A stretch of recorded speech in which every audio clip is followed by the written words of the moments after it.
Who the Wild Things Are with Ryan McGuire. You gotta listen to your body. Oh my God, maybe, I could get out there, I could do this. Let's take a ride, find your wild side, real stories, see with your own eyes. It's so beautiful. I'm gonna have the best time out here. I was in tears. I was just like, that's the best, man. Welcome back to Who the Wild Things Are. My name is Ryan McGuire, and I'm here to bring you conversations with the most wild folks on the planet. If you're enjoying the podcast, please leave us a rating and review on your podcast platform of choice. And if you enjoyed the episode, share it with a friend. Appreciate you guys. Let's get it going. What's going on, guys? Today's episode is brought to you by the fine folks at Blokes. Blokes is a men's health company that specializes in hormone health, weight loss, sexual health, longevity, all those sorts of things where you feel like something might be a little bit off. Blokes is here to help. They provide labs and blood work. They can help you test your testosterone levels or different biomarkers so that you can be at your best and show up as the ultimate version of yourself. They provide one-on-one health coaching and the ability to meet with a board-certified doctor in order to correct those things that might be going wrong in your body. If you want to get some blood work done, get your labs done, go ahead and go to blokes.co or check the show notes for more info. Once again, that's blokes.co. Also, get Blokes on Instagram. Thank you guys so much. Let's do the show. Sweet, dude. Well, I think we got a lot to talk about. We do. For everyone that's tuning in, this is a special episode of Who the Wild Things Are. We just completed our 70-mile run, completely unsupported, just Austin and I going from segment 5, Kenosha Pass, all the way to segment 1. And the effort was cooked up by yourself in order to raise money for the Wilderness Youth Project out of Santa Barbara. So that's a little bit of the high level stuff, but the adventure held much more at its core. Yeah. So I'm excited to talk about it. Likewise. Thanks for having me. Yeah, this is good. It's weird seeing you clean and energized and not, I don't know, just worn out from 18, 19 hours in the bush. Yeah, and I feel like every time that we've been together before this run has been unkempt, dirty, and in the bush. So we kind of, this is new for both of us. I don't know if we've ever been together when we're not outdoors and it's raining. I think every time we've been outdoors together, also it's rained. Yeah, it's true. Maybe we just bring rain clouds wherever we go. Well, yeah, I mean, it was just like a coming of age to prove that like neither of us were going to be too scared to hang out when it's wet. So we're just like, it's just nature like field testing us. Yeah, absolutely. Off the bat, I want to know, what was it like having me for a partner? Was there something that surprised you or caught you off guard? Because I guess for background, we depended on each other extremely heavily. When you're in a race, you have all this support from volunteers and family members and all this stuff. But with me and you, our vibe, our attitude, our nutrition, our health was directly based on one another. And I'm curious what it was like having to hang out with me for an entire 24 hours. Yeah, I mean, I think a big reason why I chose you as my partner to accomplish this challenge is because I knew that you were a man of resilience. I knew that you had taken on difficult challenges before in your life. And I knew that you had a mission that, we both shared, right? Which is something that we're passionate about, to give the next generation an opportunity to experience the outdoors. Yeah. And so, there were difficult times throughout the entire journey, but I knew that at the foundation of everything were those pillars. And so I don't think that I was necessarily surprised or shocked or, taken aback by anything that occurred during the run. I think that ultimately it just came down to the fact that we both knew that we were going to finish this damn thing. Yeah. And that's what we did. So, Absolutely. Yeah. And I'll spin the question on myself, because if I'm asking you, I also have to answer what was shocking to me. And honestly, the thing that shocked me the most was how good your running fitness was. I was seriously surprised, because we never ran before. We were just like, okay, we ran. Which is crazy. We ran. Which is crazy. It's psycho. We were fishing, and we said we should probably run. We ran like 1 mile, maybe. No one tracked it. It might have been less than a mile. We ran very short outside a Walmart parking lot while we were waiting for it to open. That was the only running we had ever done together. So I was like, well, he's probably as undertrained as I am. And when I was on the trail with you, I was like, this guy's in really good running shape. You know, I was very surprised, because you're a big guy. You don't look like an ultra runner or a track star. You look like you move heavy things for a living, you know? And I was like, man, this guy's got great running fitness. So yeah, I mean, I think that there is a component of muscle memory to running, right? Where if you've been running for years and years and years, which I think both of us have, even if we're not necessarily trained up to run consistently or on a consistent basis, it's still there, right? And the mind will tell the body what to do, right? And that's a component of something I think we're going to cover today, asking your body. But, you know, the mind is very important in terms of delivering that message to the body and the body following suit. Mm-hmm. And so, for example, like that, I don't even think it was a mile run. I think it was like maybe 3/4 of a mile around a Walmart parking lot, and some around, I think we were in Dillon or something like that. yeah, And it sucked. It hurt. I was miserable. Right? It didn't feel good at all. And then we finished, we're like, oh God, yes, we can go fishing now. But then when we started running on the trail, we had done 12 miles and we felt great. We're like, okay, now we're warmed up. Yeah, right? we were just getting started at 12 miles. Yeah. So it's just funny the way that sort of thing works. Yeah, that perspective. Like, you know, when you're going 70, 12 feels like you're in the first couple laps of a mile, you know. Right. You're like, I'm just starting to get warmed up and feeling it.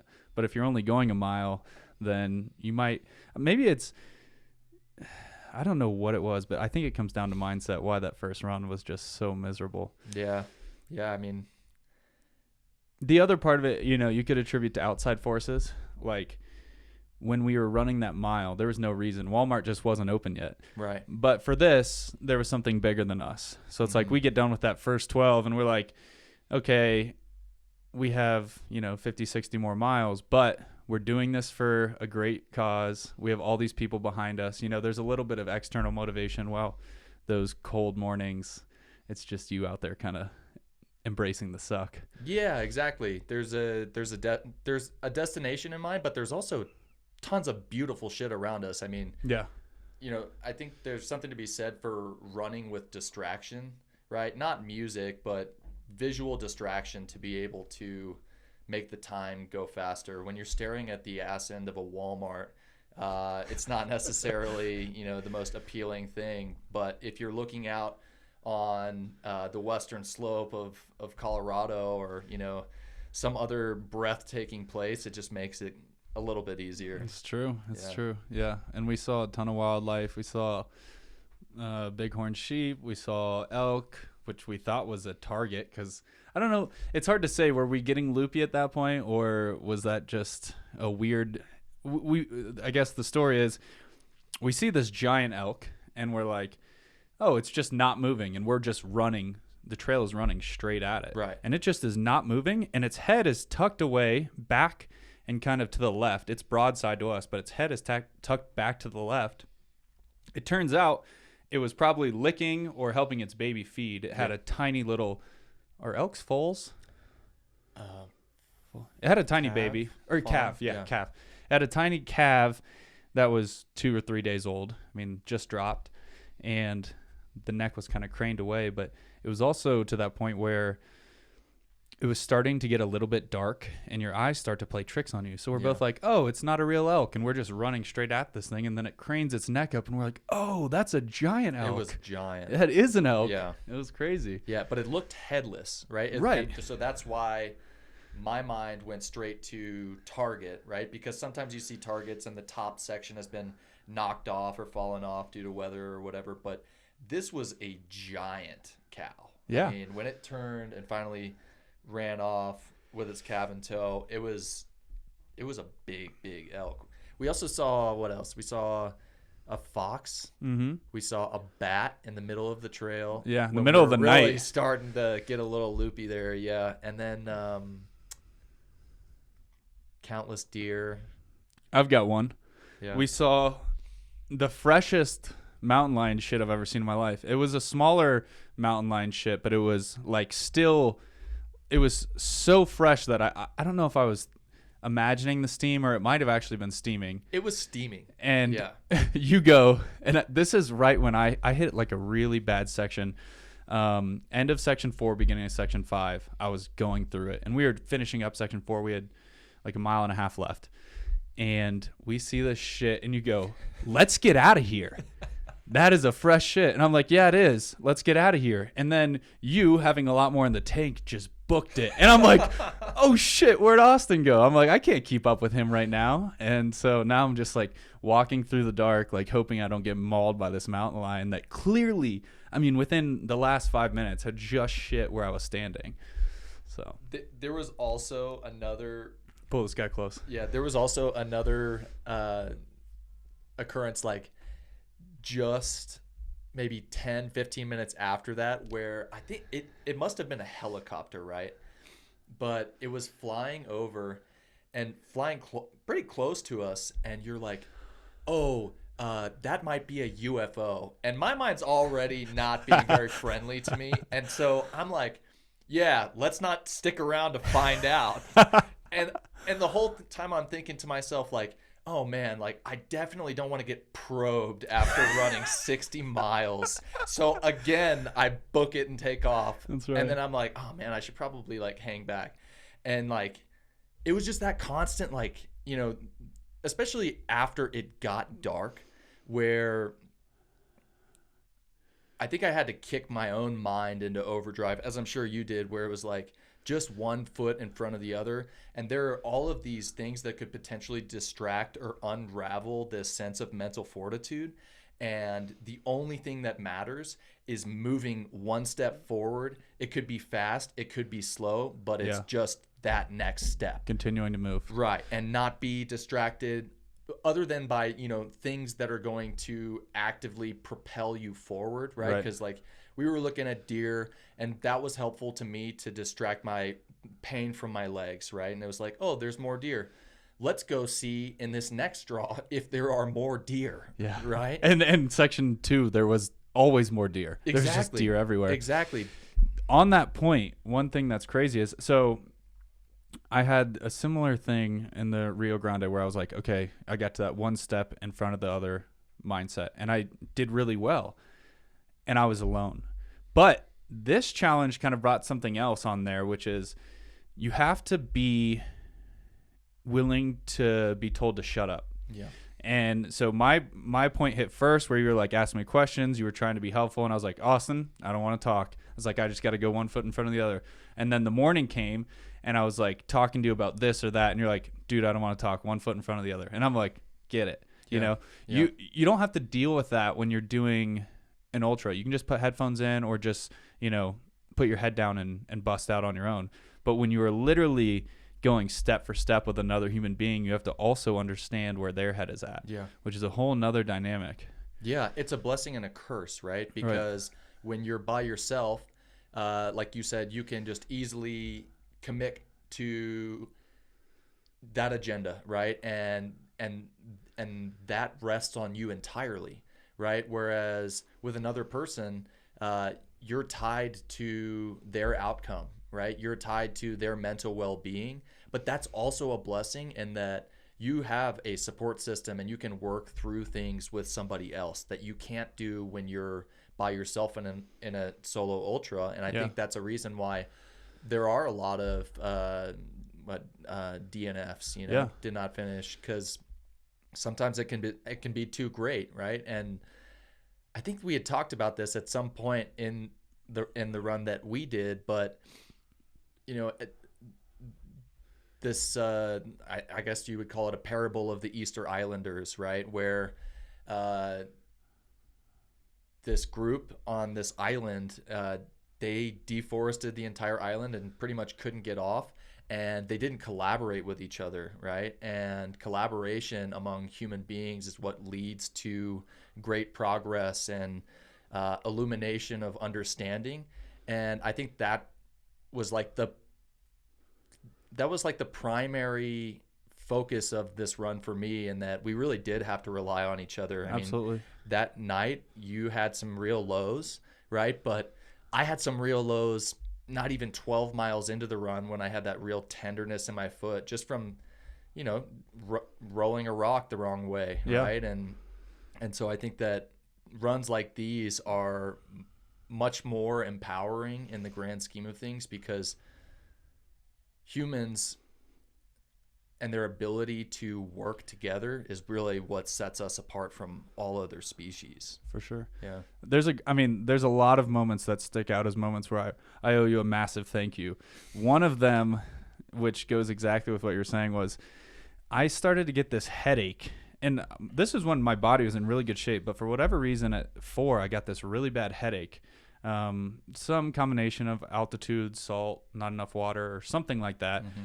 And my mind went to, okay, got to find wild lettuce and eat the wild lettuce for the medicinal, pain relief, but then take it with caffeine to not feel the drowsiness. And I'm like going through this in my head, and you're like, hey, why don't you just take some Advil? And I'm like, oh wait, that's a magnificent idea. But like, to me, it just hadn't crossed my mind at that moment. I was tired, I was hot, it just hadn't crossed my mind. And literally that Advil sprang me back up, and we get into section 3 and we're cooking again, just because of like these little pills that just I hadn't thought of. I don't know. There's just those little things. So while there are setbacks of having to deal with another human being, there is also that collaboration that it brings. Yeah. Yeah. I mean, because look, there are things in life that I'm going to need that I won't have, and other people are going to have them, and vice versa. It's like, I think that something that I didn't have, an emergency blanket, it's a great idea, and it's better to have and not need than need and not have. Can you imagine if it had turned into snow? Yeah. I mean, which it does in Colorado at times, right? And if we'd have had to hunker down somewhere, that emergency blanket would have been as invaluable as that Advil. So yeah, there was a couple times where we got really lucky with weather. Like, I mean, I think you and I probably each got cold once or twice, but like we were 5 miles ahead of the storm that seemed to just be all around us. And had it hit us, we would have been having to deal with like the thermoregulation thing on a much grander scale. Yeah. Ours was just like, okay, we're getting cold because we took a break. But had we gotten soaking wet and then hit by that hailstorm and then hit by serious snow, it would have been a whole other ball game. So. Yeah, I mean, the big fear for us was segment 4, right? Yeah. Going into this, because we had come off of the news that we weren't going to be able to do the IPT due to having to snowshoe for upwards of 30 miles and then run 2 more marathons. So let's back that up real quick. Yeah. What is the IPT? Explain how that was the plan, the cancellation. Give people a little background on that. Yeah. So just taking a big step back. So the original plan was to do the Grand Canyon rim to rim to rim. And obviously the North Rim got shut down until I think late May or maybe even June, something like that. So I postponed that, and then you and I started talking about doing this Indian Peaks Traverse run, which is basically from Winter Park to Boulder by way of Rollins Pass, also known as Corona Pass. And so we were getting geared up to do this. We had the fundraiser going. We were raising money for this. And then all of a sudden, maybe a week before you and I started thinking about this, like from a logistical perspective. Well, I got a DM, or I got a message back from the guy who runs the IPT Facebook. I don't know who you are, but if you're watching this, thank you. That gentleman or woman, I don't know who it is, she said, no one's ever passed it this early in the year. It's completely impassable, multiple feet of snow, and that like 30-mile section in the middle will be all snowshoeing. Yeah. So I called Forest Service. They pretty much echoed that sentiment. said it was a death wish to do something like this due to excessive thunderstorms in the area, as well as this whole snowshoeing fiasco. Right. And so we decided to pivot, right? Just in the interest of our own safety and, wanting to be able to complete the challenge itself. Yeah. So you came up with this idea of doing segments 5 through 1 of the Colorado Trail. But when we went to go check on all trails, maybe 2 or 3 days before, this guy, should we say his name? If we're not saying his last name, I think, neither of us know how to pronounce it, so we'll probably get it wrong. yeah. So Marek, Marek. yeah. So Marek says, basically went up to 5.5 miles of this segment 4, and turned around, not sure if you can do it in high tops. And this is sort of in the comment section on the trail page. On all trails, yeah. And so we're kind of like, well, shit, should we bring snowshoes, which would have been a nightmare, by the way.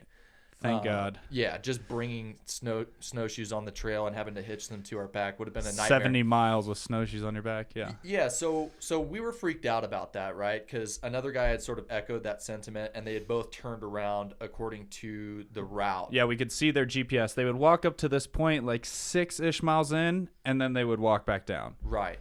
So that was something lingering in the back of our minds from the beginning of the run, right? Where it's Right. like, okay, segment 4 at this point, like, we're going to get to it when we get to it, and we're going to bash through it. We're going to be waist deep, and we're going to take turns blazing trail to conserve energy. This is where, and we're still at this mindset at the end of section 5. Yeah. So we're 12 miles in, and we're like gearing up. Austin's like, yo, I'm going berserk when we get in the snow, and we're gearing up to just bash through waist-high snow for the beginning of Section 4, and then the second half is downhill. We should no longer have to deal with snow. And it was even echoed further because we get past this guy, another trail runner, and we said, hey, do you have any beta on Section 4? And he goes, yeah, I tried to go. It's closed. Yeah, it's closed. It's closed. That's all he says. And we're like, how do you close an all-season trail? We're like, the snow must be crazy. Right. Must be ridiculous. Right. So yeah, I mean, we had resigned ourselves to the fact that, one, we're going to have to do something really shitty, probably get our socks and shoes totally fucking wet. You're in booty shorts. Right. Like, I'm talking about like high shorts. Like really, really thigh revealing. Yeah. Right. And nice thighs though. Good thighs. Thank you. But this was something that we had fully acknowledged we were going to have to endure, right? Yeah. And we were going to take the risk and we were going to do it. So then when we finally get to segment 4, we're following these people that were like, doing a weekend trip, and they're actually leading us through this navigation. That would have been a shit show to go down into that hole. So the guy's like, I think it's this way. And lo and behold, it was. But not only that, the snow was like not that bad, right? And you could see what had happened was the trail was completely washed out with water. So yeah, there was probably a decent amount of snow because there were still pockets where it was at the most knee height. It was never over knee. Right. There were still knee-high pockets, but there was good steps already in there. We weren't trailblazing. Yep. But all of the trail up there was washed out. So that had all melted in the last 5 or so days. Yep. And washed the trail out to the point where it was unrecognizable. Absolutely. There was the spot you're talking about especially. It felt like we were just bushwhacking through the woods following these other people who had their GPS out because we were about to sprint down this hill. We're about to bomb down it in the complete wrong direction. Yeah. And thank God we had bonded with these folks over fishing. We did. Like 10 minutes before this. And so, they had actually offered us espresso beans, and I chocolate covered espresso beans, and I looked at the lady almost with, with eyes that put my hand out. And Ryan spoke up for us and said, no, thank you. This is an unsupported run, and good day to you.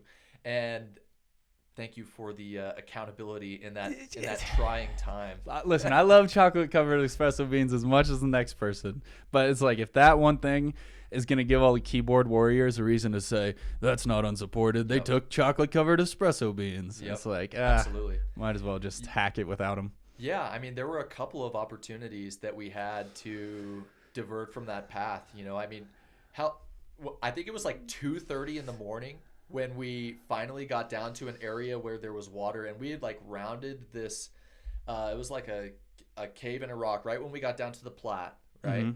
And I smelled a campfire, and it was the weirdest sensation, actually, smelling something so foreign to the environment that we had been running through for hours upon hours. Smelling that campfire almost like reminded me of home. And we get down there, and this guy, I mean, he probably had, a couple of 10 beers or something like that.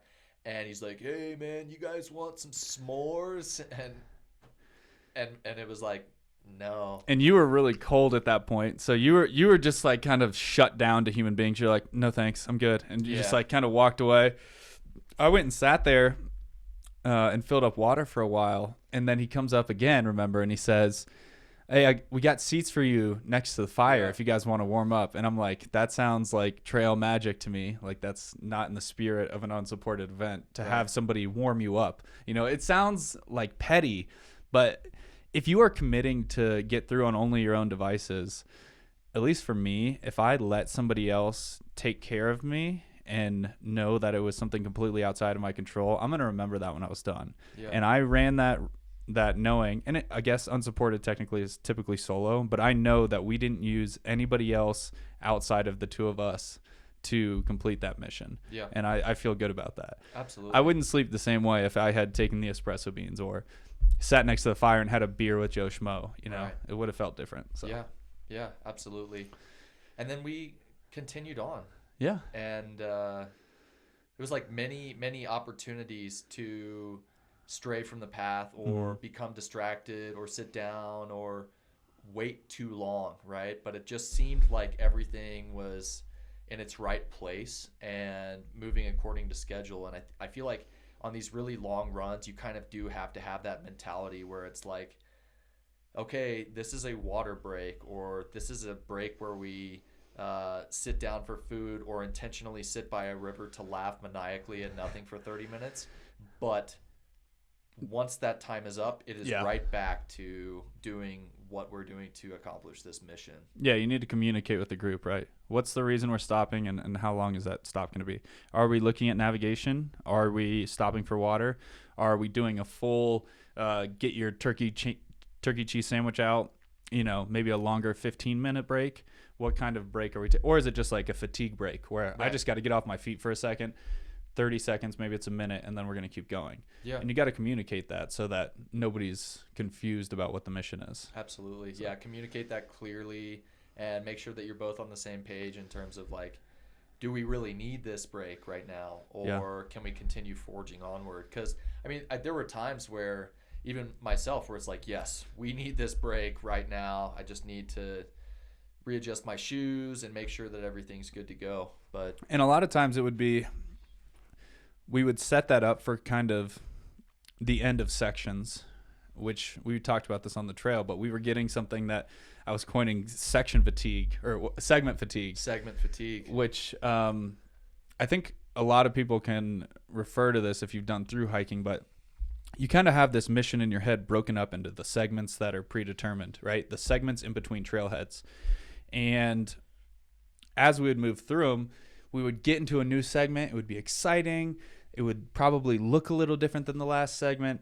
It would kind of be its own little adventure. But by the end of that segment, say it's 18 miles, by the time you get to mile 14, you're like, I just want this segment to be over. I want it to be done in my head, and I want to move on. Right. The other thing that tended to happen is the closer you get to the end of a segment, the more campers there's going to be. So especially like towards like the less backcountry segments, you'll see more campers. So there's like more opportunities for people to offer stuff. A lot of that stuff happened like when we were getting close to the end of section. So it made it even harder to resist because we're going through section fatigue. We're both like looking forward to a break and possibly breaking next to people. And then they're offering us like, do you want s'mores? And I'm like, I'm really tired and a s'more sounds really good. But no, I don't want a s'more, So. But that segment, the segment fatigue, and also the concept of breaking up a run into manageable parts, it's a double-edged sword, right? Like when I said, oh, we've completed one marathon and we only have 2 more marathons to go, and you were like, literally fuck off. And then did I say fuck off? Yeah, I love that. And then I think I said something else where I'm like, oh, we only have to do like 5 miles It was 6 more times or something like that. And Yeah, you're like, 6 rounds of 5 more miles. And I'm like, bro, come on. right. But if you think about it in like, okay, we've completed 10 miles. So now we only have to do that 6 more times. Yeah. It's this mental game in your mind, right? Where you're like breaking things up into manageable parts. Something that we did in military school when I was in my senior year of high school is we would count on a 4 count. So it would be like 1, 2, 3, 1, 1, 2, 3, 2, right? And it made it easier to perform push-ups because in reality you're performing 2 push-ups for every 1 second that you're counting, really, or yeah, something like that. But it tricks your brain into thinking that you're doing less when you're actually doing more. Yeah. And I think that same concept applies to how you run. So much of it's mental. Yeah, It absolutely. really is. And we were talking about that. I was like, I wonder how much of the general population, any running experience, any kind of background, any size, shape, could do 30 miles. And I think the number is really high. I think far and away more than half of people can go 30 miles. And I think there was a book we read, I can't remember what it's called. It's about the Holocaust, and essentially they're talking about when they were moving, so towards the end of World War II, they were moving people out of Auschwitz. I think it was towards the end, but they're moving people out of Auschwitz, and these are people that hadn't had any or substantial food in months. They're all like, 2% body fat. Basically, a lot of them are on the edge of extinction, and they ran them with guns at their back for like 30 to 40 miles through the woods.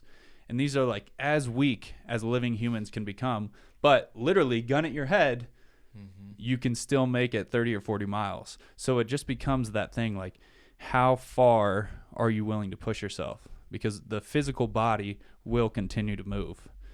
And I think that's just such a great illustration of how far physically you can take your body.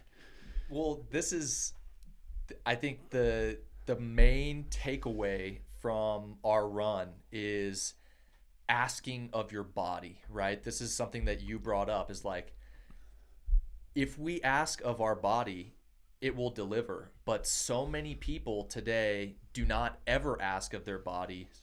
And so their bodies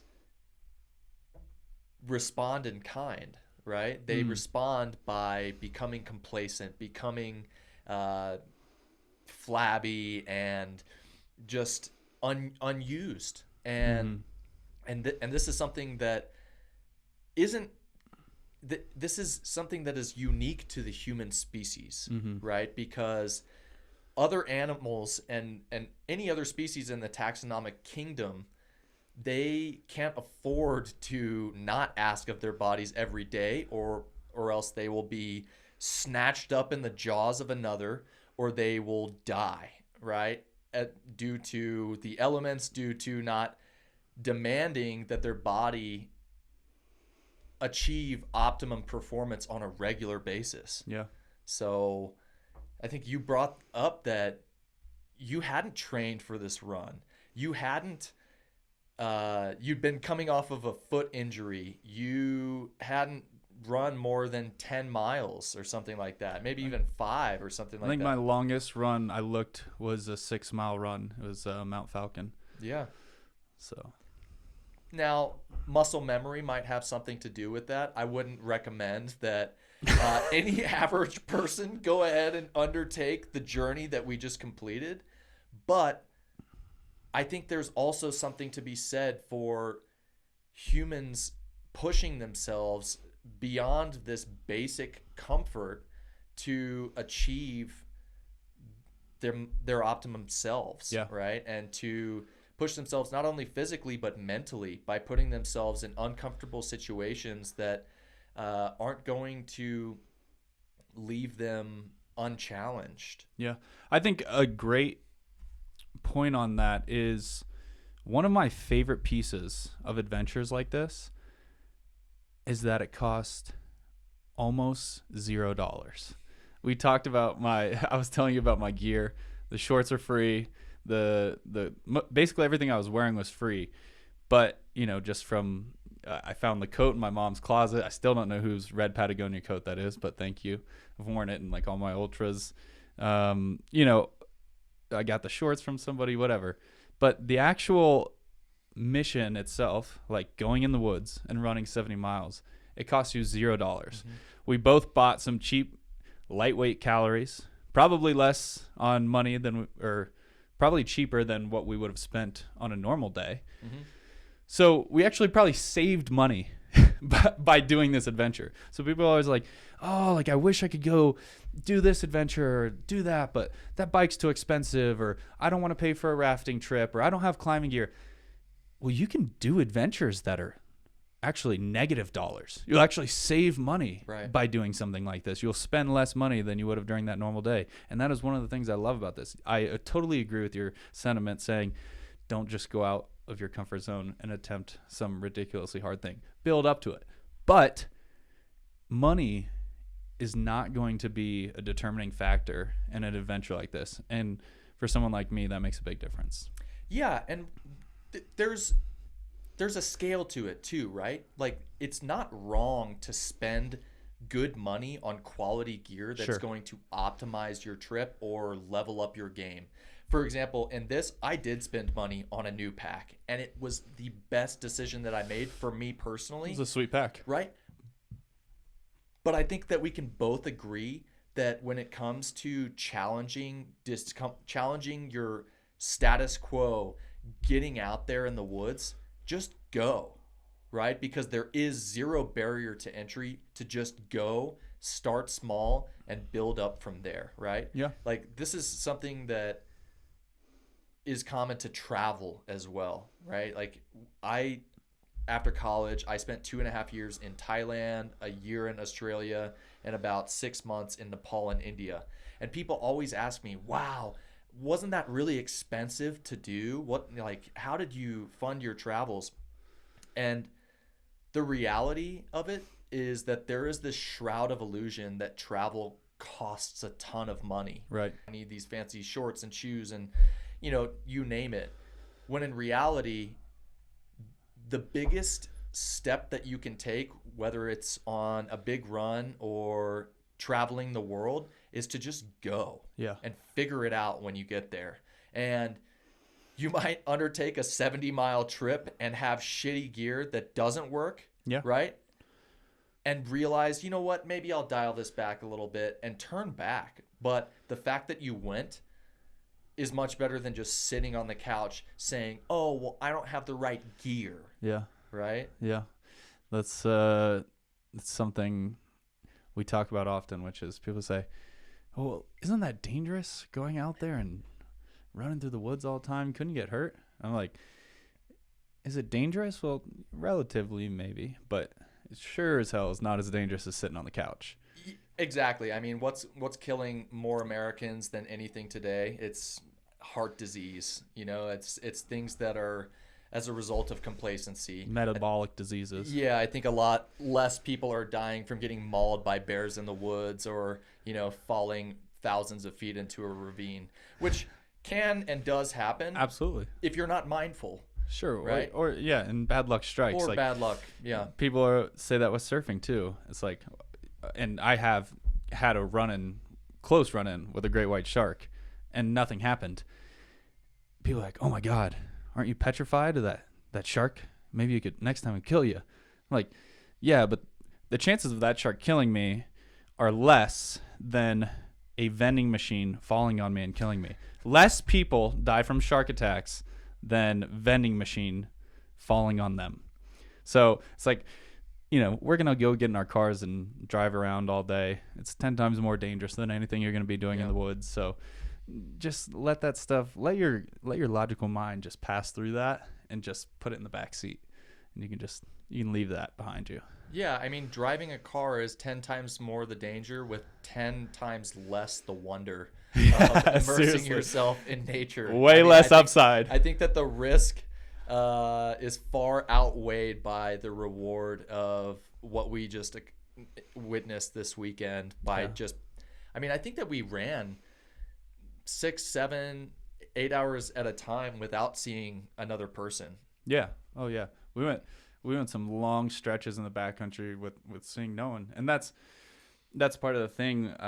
Like, yes, I wrote Ryan Zaddy McGuire, but like that's the reason for some of those wilderness areas having those sign-ins, is because there's a good chance if we come through there and we go missing that no one saw us. Yeah. Because there was no one out there, especially, you know, us getting up there at sunrise and running all through the night. There's a good chance no one sees you. So then they backtrack to those boxes and they see, okay, Austin and Ryan Zaddy McGuire we're here at, 8 o'clock or whatever. So it's kind of cool to think about that system, and I'm sure they've been using it for a very long time. Yeah. It's like pen and paper still used. Yeah. Still the pencil most and paper. It was a pencil. Short little pencils. Yeah, little pencils. Yeah. Was there a low point that sticks out for you? The middle of the night, I think, was low for both of us. There is something to be said about the power of the mind to convince you of things that you've seen or things that you've heard. And I think that that's really exacerbated by having a headlamp bounce up and down in front of your face, or, guiding your way for 8 hours. It really does start to cast shadows in a funny way. And I think both of us around like 12:30, 1, 2 in the morning, we're really struggling. I mean, I think that you were physically just not feeling well. And I remember at one point in time, I asked you, like, hey, have you been eating food, drinking electrolytes, drinking water? And you were like, I just don't know anything. Yeah. And, that's something that is concerning at the very least, right? And for me, I was just trying to hold it together for myself, and like both of us, motivating each other to continue moving forward, I think was really important during that time, because I mean, I was right there with you when I would be looking at the grass just from that bobbing headlight. It's like it shakes your vision, and it was kind of growing. Mine was growing the grass up and in. Yeah. It was like, I mean, I'm sure that every brain operates differently in how it perceives light and sound, and and the things that are just being witnessed by the eyes, right? But it was a very difficult time, because we were way out in the middle of a section and we had to get through. It was pretty exposed. It wasn't like we could just hang out there, because if the sun rose in that area, we would have been baking, right? Which wouldn't have been a good thing at all.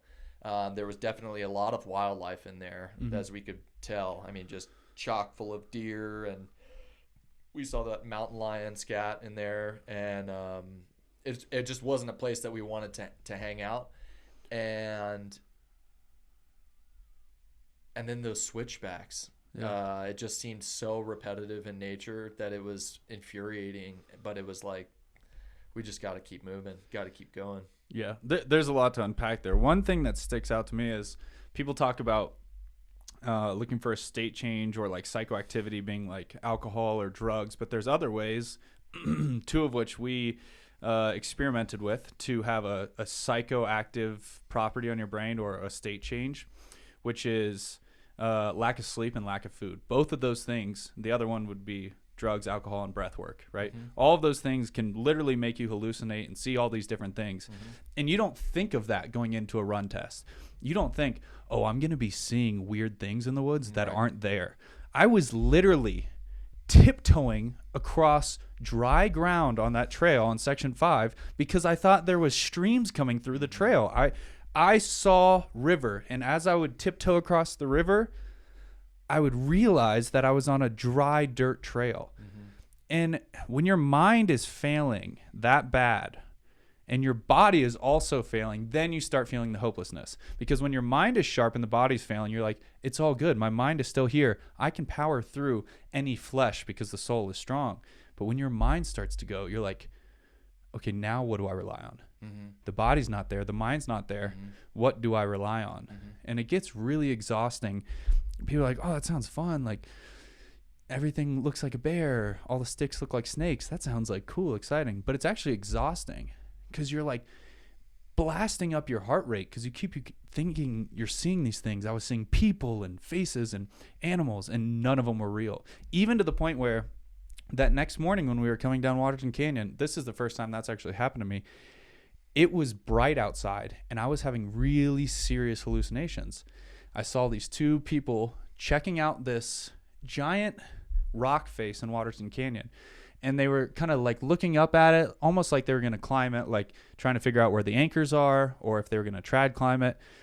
And then we got closer, and like 30 feet away, they were still there, and I knew I'd been hallucinating. So I said, don't take your eyes off them.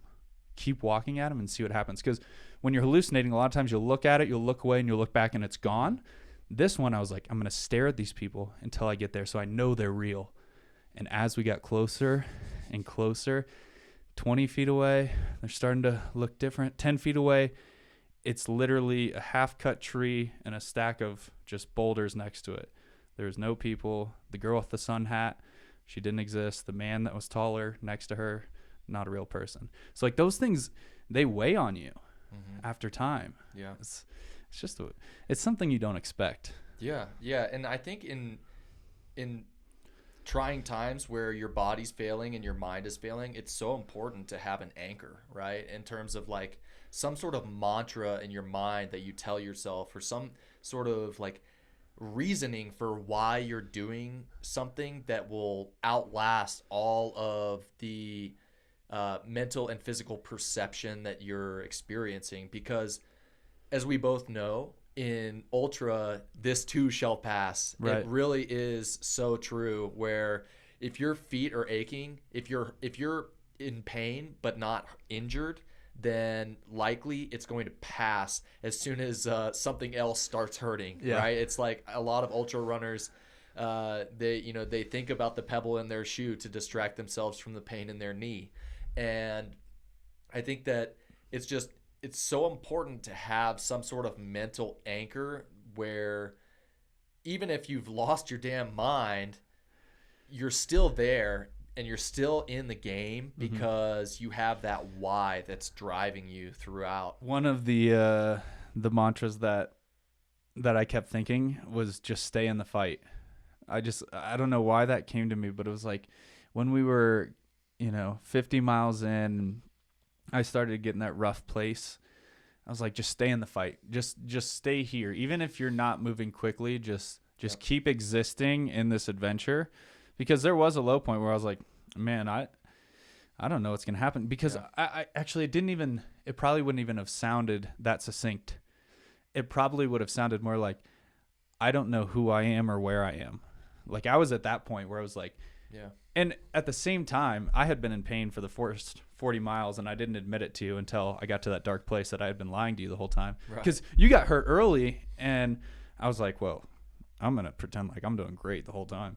Right. There's something to be said for that too, right? Where you convince yourself that you are okay. Well, yeah, I was like, well, he got struck early with something. I'm like, I can't be hurt too. Yeah. So you would ask me, like, how you feel? I'd be like, dude, I feel so good. Yeah. You'd be like, okay, I'm just like hanging in there on this ankle thing. Like, I'm going to be good. I'm like, great, man. We're going to do great. And, just lied to you the whole time. And then once we got to like that 50-mile point, I was like, I got to be honest. I've been in pain for like 8 hours. Yeah. And you're like, all right, we're gonna make it through. Advil. Yeah, Advil. Dude, what a magic thing. I think maybe that stuff hits harder when you're not chewing on it all the time. Oh yeah. Because it was like night and day. Yeah. It was like I was cheating. I almost felt guilty taking it. Yeah, I think when you're running for such a long distance, that your body literally becomes a fuel burning machine. Yeah. Where your metabolism is kicked into high gear, and anything that you ingest is directly being allocated to whatever function needs to be performed. And so, yeah, if you pop an Advil and your knee is hurting, like it's going straight there, baby. Like you are just right back in action. And I mean, the same could be said for like a candy bar. If we were feeling pretty low, we would just like split a Milky Way and be straight zooming, dude, Yeah. because that sugar was just doing its job and getting to where it needs to go. Absolutely. Yeah, and that's a crazy thing too, I guess. For you was double, over double. No, double what you had done in the past. Yeah. It was literally twice as long as your longest effort of your life, Yeah. which is bonkers to think about. Like, what a huge, big step up. I mean, I know we're telling people to like take their time and build into adventure, but that wasn't necessarily the model. You were like, I'm going for it all. Yeah, I mean, at this point, I've acknowledged that I am not like other people, like a lot of other people, and I don't think that you are either. And there are quite a few people out there in this world that are up to the challenge of testing the fiber of their being. Yeah. And I've realized that, and I've accepted that, acknowledged that, and embraced that. And so I went from Crested Butte Ultra in October to this, and now I'm ready for 100. Yeah. So I'm going for it, and I think that the adventures are going to continue to abound, and hopefully along the way we can raise a lot of money for great causes in the process. There is, I love that extra piece of, because, you know, I can't speak for you, but for me, like, just doing these adventures is enough, right? Going out, planning a massive trip, all the planning that goes into it. Lauren's like, Ryan talks to Austin more than he talks to me, you know, and we're on the phone all the time talking about what do you bring in, where are we meeting, what time are we starting, you know, how are we doing this, how are we doing that, and all of that planning, the adventure itself, the whole aftermath, all of that is enough for me. But then to add this whole nother veil on top of it, which is doing it for other people, and this one especially, making a serious difference in the lives of others. Yeah. And I don't know, I just think it's really cool to have another why. You don't just have to have one why behind your mission. You can have another why.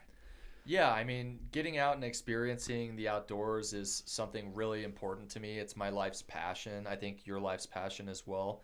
But I also believe that I was put on this earth to leave a lasting impact on others, and whether that's by contributing to their lives to make them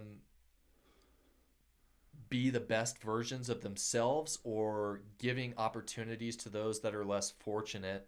I just think that by doing these things that garner a lot of attention, right? Because, you know, when we were telling people that we were going to do 70 miles, a lot of people were shocked and, you know, and thought it was really cool, right? And told their friends, I'm sure.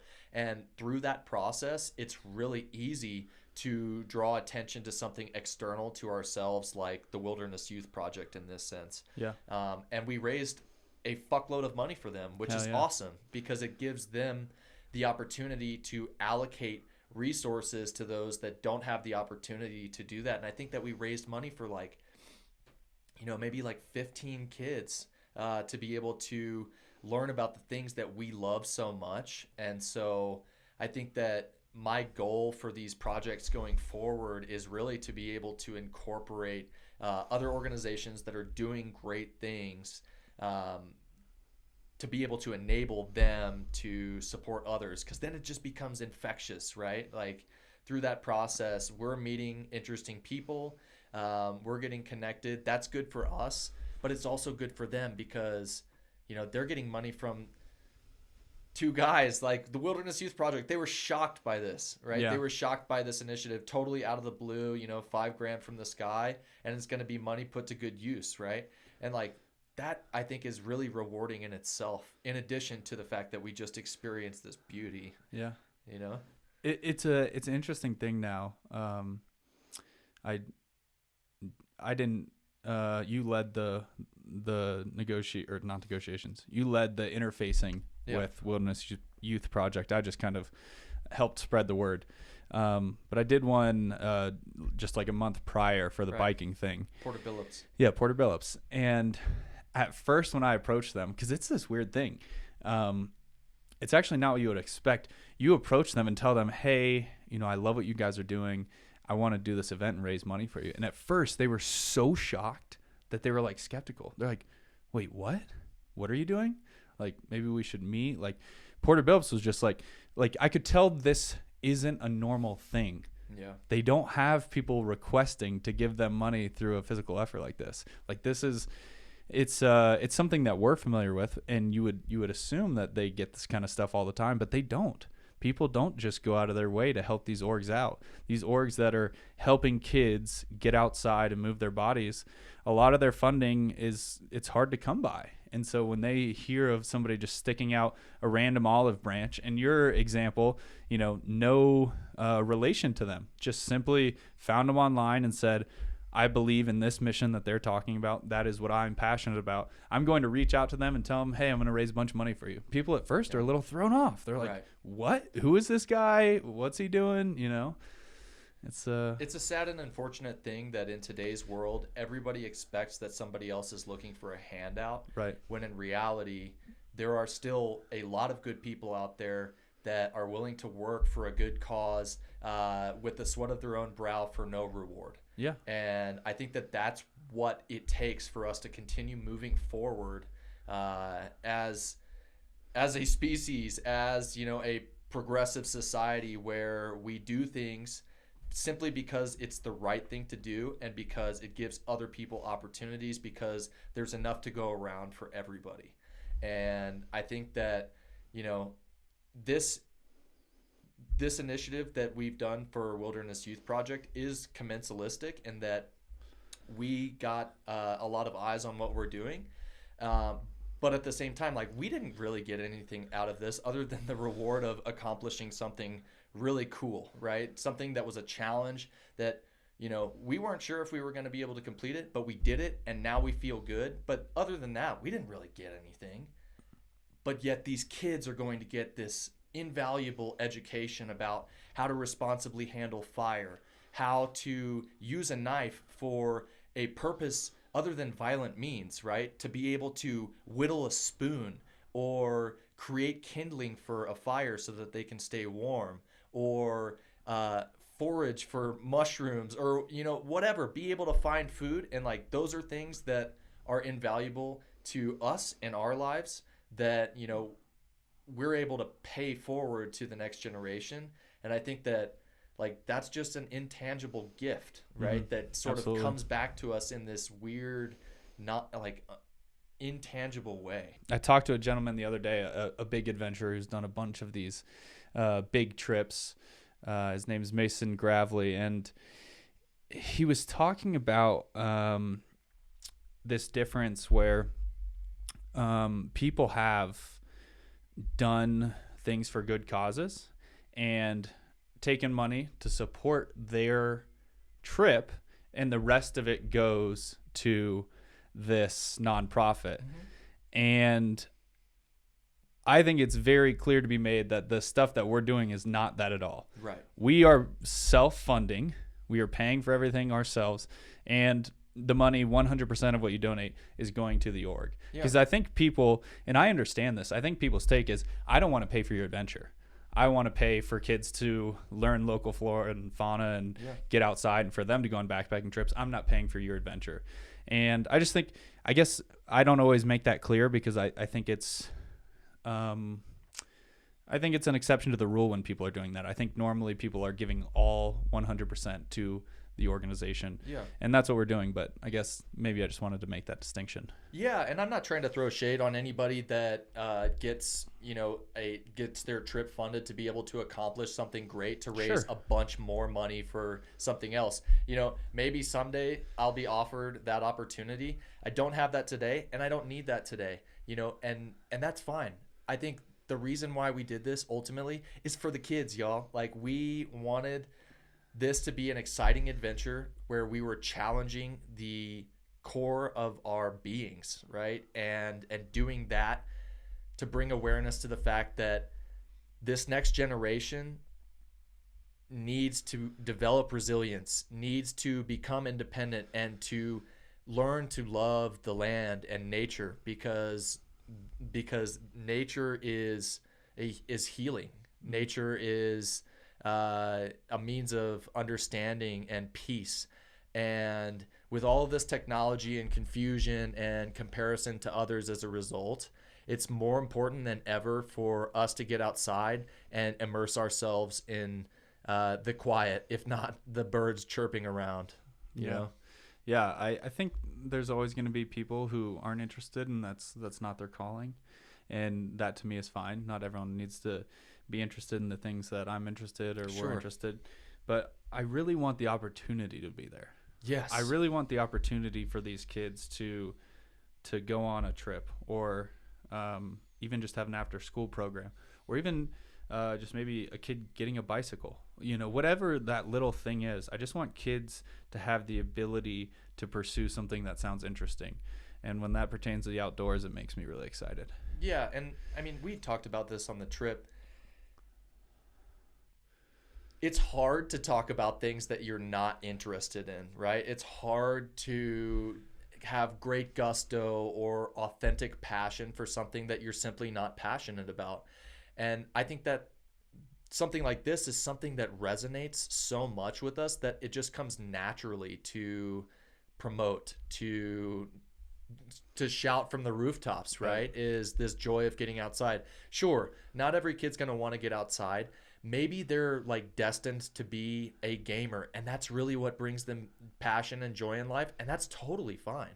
I mean, I personally was sent to wilderness for the first time when I was like 14 years old because I was addicted to Halo 2 and would scream in my room as loud as I could on Xbox Live, and it scared my parents.